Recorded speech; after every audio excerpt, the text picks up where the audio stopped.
Hi, everybody.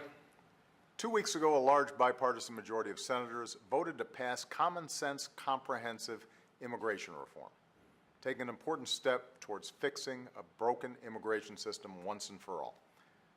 Now, this bill was a compromise, and neither side got everything they wanted, but it was largely consistent with the key principles of common sense reform that most of us in both parties have repeatedly laid out.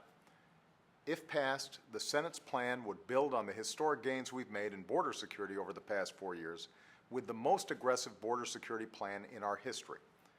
It would offer a pathway to earned citizenship for the 11 million people who are in this country illegally, a pathway that includes paying penalties, learning English, and going to the end of the line behind everyone trying to come here legally. And it would modernize our legal immigration system to make it more consistent with our values. The Senate's plan would also provide a big boost to our recovery. And on Wednesday, we released a report detailing exactly how big a boost that would be. The report is based on the findings of independent, nonpartisan economists and experts who concluded that if the Senate's plan becomes law, our economy will be 5% larger in 2 decades compared to the status quo. That's $1.4 trillion added to our economy just by fixing our immigration system. Here in America, we've always been a nation of immigrants. That's what's kept our workforce dynamic, our businesses on the cutting edge, and our economy the strongest in the world. But under the current system, too many smart, hardworking immigrants are prevented from contributing to that success.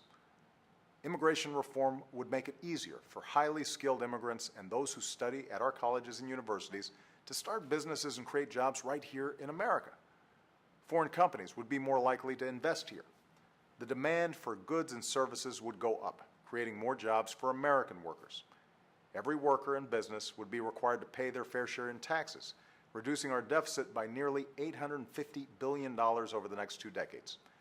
And since a large portion of those taxes go towards retirement programs that millions of Americans depend on, Social Security would actually get stronger over the long term, adding 2 years to the life of the program's trust fund. That's what immigration reform would mean for our economy, but only if we act. If we don't do anything to fix our broken system, our workforce will continue to shrink as baby boomers retire. We won't benefit from highly skilled immigrants starting businesses and creating jobs here.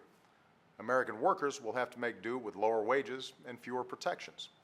And without more immigrants and businesses paying their fair share in taxes, our deficit will be higher and programs like Social Security will be under more strain. And we've been debating this issue for more than a decade, ever since President Bush first proposed the broad outlines of immigration reform. And I think he gave a very good speech this past week expressing his hope that a bipartisan, comprehensive bill can become law. If Democrats and Republicans, including President Bush and I, can agree on something, that's a pretty good place to start. Now the House needs to act so I can sign common sense immigration reform into law.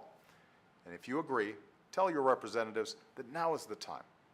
Call or email or post on their Facebook walls and ask them to get this done. Because together we can grow our economy and keep America strong for years to come. Thanks, and have a great weekend.